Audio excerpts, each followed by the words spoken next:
एक सरसब्ज और शादाब जंगल था जहां ऊंचे ऊंचे पहाड़ आसमान से बातें करते थे। इन पहाड़ों के दरमियान एक शफ्फाफ नदी बहती थी जिसका पानी इतना साफ था कि उसमें दरख्तों के साए और बादलों की तस्वीरें साफ दिखाई देती थीं।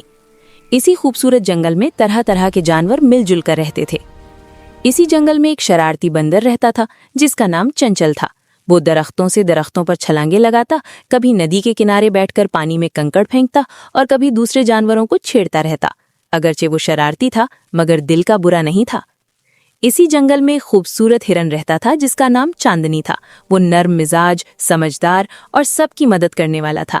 चांदनी अक्सर नदी के किनारे आकर पानी पीता और पहाड़ों की तरफ देखकर फितरत की खूबसूरती में खो जाता। दरख्तों की सबसे ऊंची शाख पर एक रंग बिरंगा तोता रहता था जिसे सब मिट्ठू कहते थे।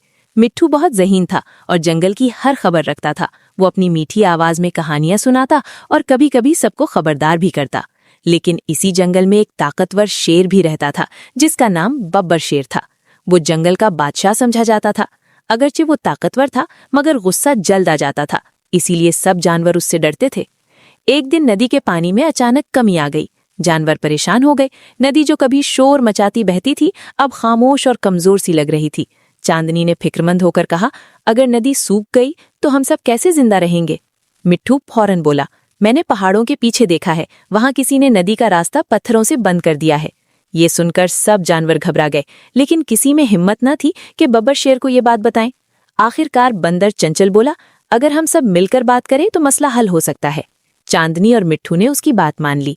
तीनों बब्बर शेर के पास गए। पहले तो शेर गरजा, तुम लोग मेरे पास क्यों आए हो? मगर मिट्ठू ने नरमी से सारी बात समझाई और चांदनी ने कहा, ये नदी हम सबके लिए है, अगर ये ना रही तो जंगल भी ना रहेगा। ये सुनकर बब्बर शेर खामोश हो गया। उसे एहसास हुआ कि ताकत सिर्फ डराने के लिए नहीं बल्कि हिफाजत के लिए भी होती है। उसने फौरन सब जानवरों को साथ लिया और पहाड़ों के पीछे जाकर नदी का रास्ता साफ कर दिया। जब नदी दोबारा पूरी कुव्वत से बहने लगी तो जंगल खुशी से गूंज उठा। परिंदे चहचहा उठे, जानवर खुश हो गए और दरख्तों के पत्ते तालियां बजाने लगे। बब्बर शेर ने कहा, आज मैंने सीखा है कि असल बादशाह वो होता है जो सबकी बात सुने। और उस दिन के बाद जंगल में दोस्ती, समझदारी और इत्तेहाद की मिसाल कायम हो गई।